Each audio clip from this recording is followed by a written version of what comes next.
Riemann integral. The first definition is, let AB closed interval be any interval given. Suppose I'm having this green line which is described as the number line, and this is your closed interval AB. Let's suppose this point to be A and this be B. Let x0, x1, x2 up to xn be a real numbers such that A is equal to x0 less than x1 less than x2 up to xn, which is equal to B. So here the point A is your x0 and this is xn, and here I'm having x1, x2, x3, so on. This is xi, and then this is xn minus 1, and this is finally xn, which is B.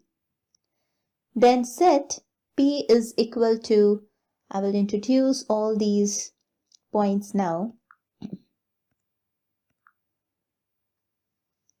This x0, x1, x2 up to so on xn. This is called partition of closed interval AB, right? Now what are the segments? Now if you look at this number line, if I take this closed interval, this small one, from x0 to x1, this closed interval, and then I'm having from x1 to x2 the second closed interval, and so on, then these are basically your segments of the partition P. And among all these segments, the segment having the maximum value is the mesh of P or norm of P. So segment is the closed intervals x0, x1, x1, x2 up to so on. These are the segments, right? And the length of the segment is delta xi. So here if you look, what is the length for this segment x0, x1? It is x1 minus x0. This is your length, and recall as delta x1. And then the length of this segment will be x2 minus x1, which is denoted as delta x2. The length for the second segment, delta x1, the length of the first segment, delta x2, the length of the second segment. So like this, if I say delta xi, then this will be xi minus xi minus 1, right? So delta xi is equal to xi minus xi minus 1. Fine. This is mesh of P. And the maximum value among all these delta xi is called mesh of P and is denoted by mu P, right? Sometimes it is also called norm of P. Now this mu P is equal to the maximum value of delta xi such that I is from 1 to n. So that it is the maximum value among all the delta xi, right? That is your norm or mesh. Then is the refinement.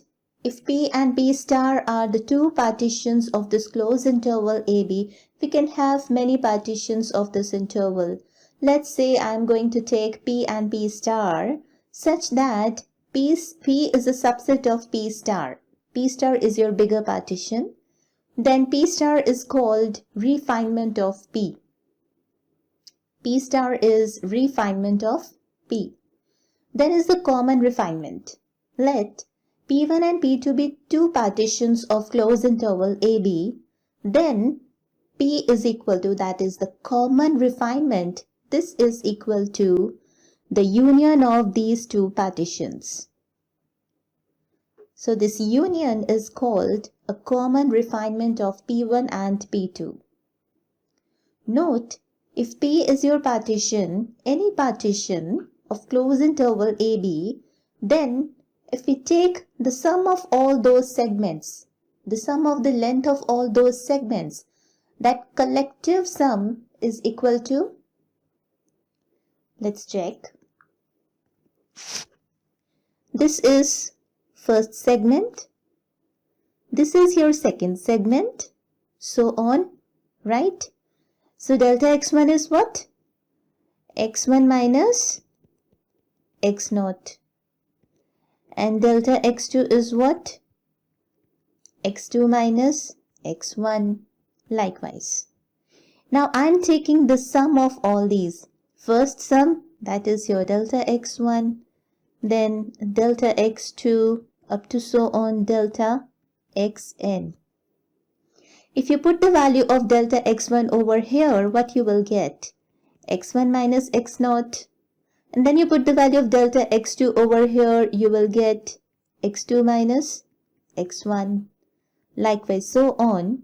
So what you are going to observe here, this x1 is cancelled with this x1. Similarly, for the third segment, this x2 will be cancelled with that. And in the end, I will be having xn. So I am having only two terms left over here, minus x0 and xn.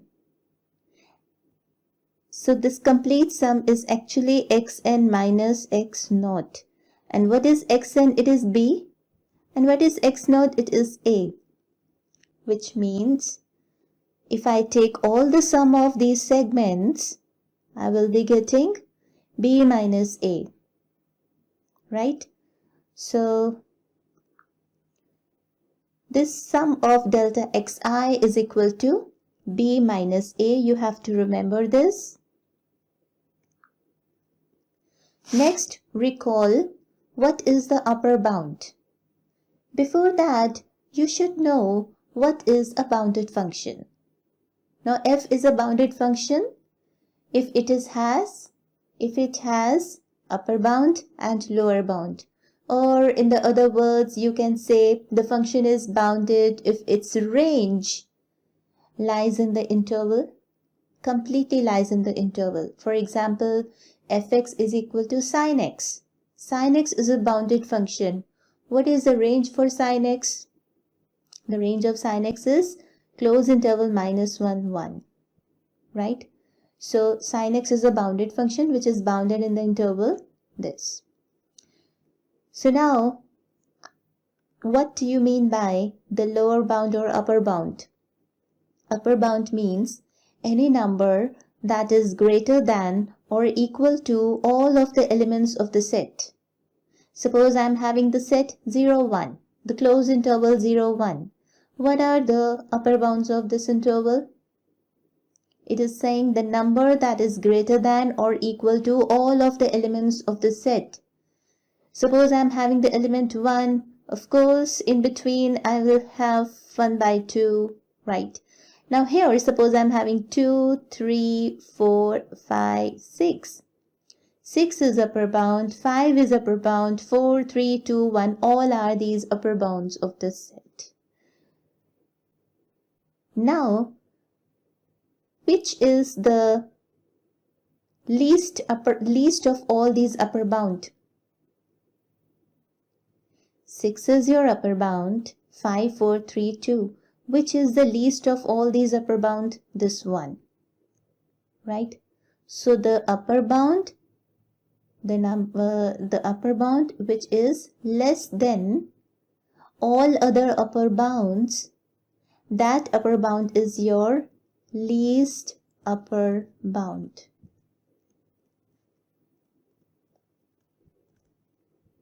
Fine.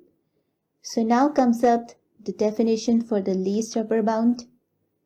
If u is the upper bound of S, right? If u dash is any upper bound of S such that u is less than equal to u dash. Suppose, come again, If 1 is your upper bound, suppose you say this as u, and if 2 is any other upper bound, suppose you say that u dash is equal to 2, or you can also take u dash to be as 3, 4, 5, 6, any other upper bound. Then u is less than this u dash, right? So this is least of all other upper bounds. So the condition for the least upper bound is u should be upper bound of S, and if there exists any other upper bound, say u dash, then this u should be less than equal to u dash. Then that u is the least upper bound of S. Or you can write u to be as least upper bound LUB of S. Or it is also written as supremum of S. Likewise, lower bound of S. Now a value that is less than or equal to every element of a set. Suppose I am having a set 3, 5, 11, 20, 22. What is the lower bound for this set? Right. 3 is the lower bound, right? And the value which is less than that 3. So 2 is also a lower bound, 1 is also a lower bound. So 1, 2, 3 are lower bounds of this set 3, 5, 11, 20, 22. Now among these 3 lower bounds, which one is the greatest one? Yes, this 3 is the greatest lower bound among all other lower bounds. So here 3 is your GLB or greatest lower bound. 3 is your lower bound, but it is greatest lower bound, right? So the definition is, the conditions are L is the lower bound of S, and if L dash is any lower bound of S, then L dash should be less than equal to L. This should be greater. So here, if 3 is your L, lower bound of S, if there exists another lower bound, say L dash, then this L dash should be less than equal to L. This is what I have said. Then this L is what? It is the greatest lower bound. You can say GLB of S. Or it is equal to infimum of S. So least upper bound is supremum of S and greatest lower bound is infimum of S. Is it clear? Alright, very good. Now here is a graph I have drawn. Let f be your bounded function on closed interval AB. What is the maximum value you are going to observe in this graph? There are so many maximum values. Let's say M1, then M2, M3, Mi, so on. It is, let's say, Mn, right? And these are the lower values. Let's say small m1, small m2, small m3, up to so on. This is small mi, so on, right? Okay, now what is my first segment over here? Let's say this is your x0, which is equal to a, and this is your x1, say.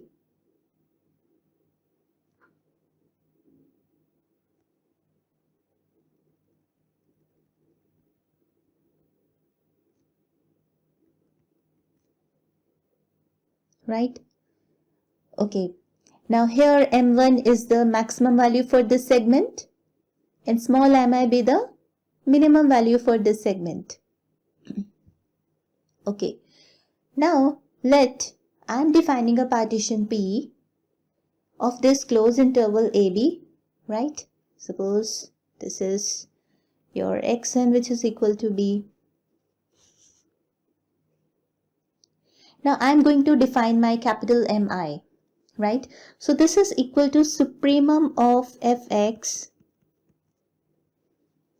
on segment xi minus 1 xi, any segment of any segment you're going to. And this is equal to least upper bound of fx on this segment xi minus 1 to xi. Alright, if I talk about this m1, then this m1, this is the supremum of fx on this segment x0, x1. So in general, mi is the supremum of fx for general segment xi minus 1 to xi.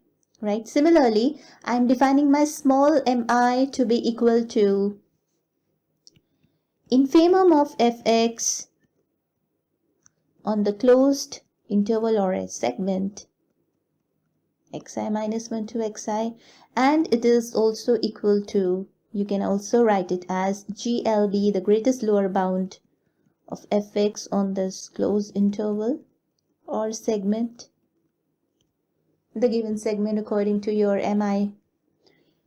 Okay, next, now talking about the upper Riemann sum. Now, upper Riemann sum is denoted as UPF. Okay, if I multiply this m1 with the length of this segment and then I add m2 multiplying with this length of the segment, what I am going to do, I am just multiplying m1 with the length of the segment x0, x1. Then I am adding m2 multiply with the length of the segment x1, x2. Okay, so I will adding up all these, right? That is my UPF. So UPF is m1 delta x1, very fine, plus m2 delta x2, so on, mn delta xn, and then writing is as a complete summation I going from 1 to n mi delta xi. This is your upper Riemann sum. Similarly, the lower Riemann sum, for that I have to multiply small m1, okay, small m1 with that length, sorry, it is 1,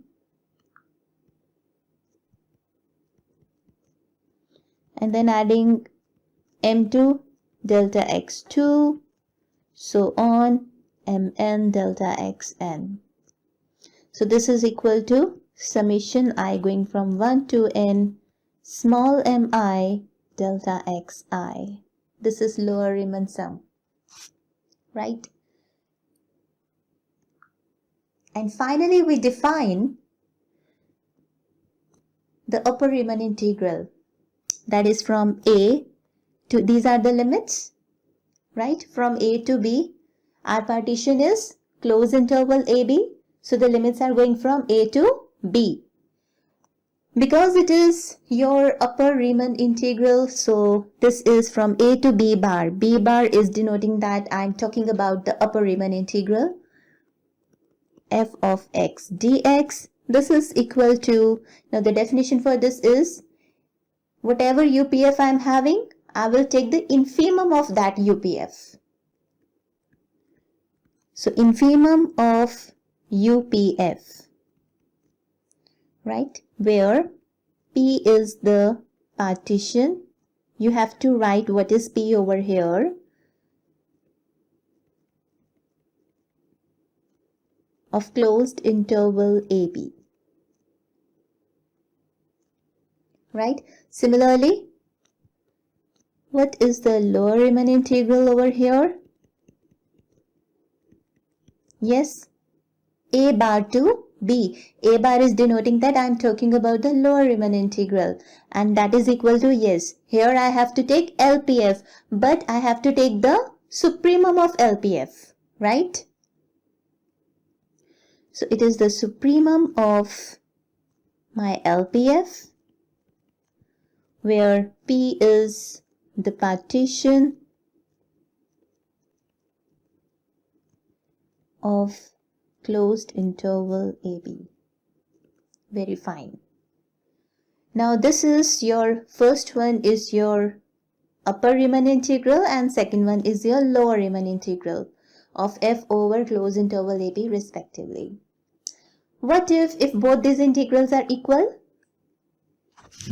If both these integrals are equal, then we say that f is Riemann integrable. Very good. So if upper Riemann integral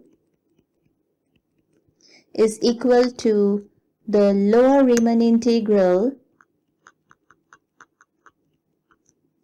then we say that f is Riemann integrable on closed interval AB, and we write f belongs to this very special formation of R on closed interval AB, which means f is Riemann integrable now. So the common value of this lower Riemann integral equal to upper Riemann integral is denoted by a to b f of x dx. Finish. So this is just the introduction for the Riemann integral, which is very important to introduce. And in the next video, I'm going to start Riemann-Stieltjes integral, the concept. Thank you so much for watching this video. Goodbye. Have a nice day.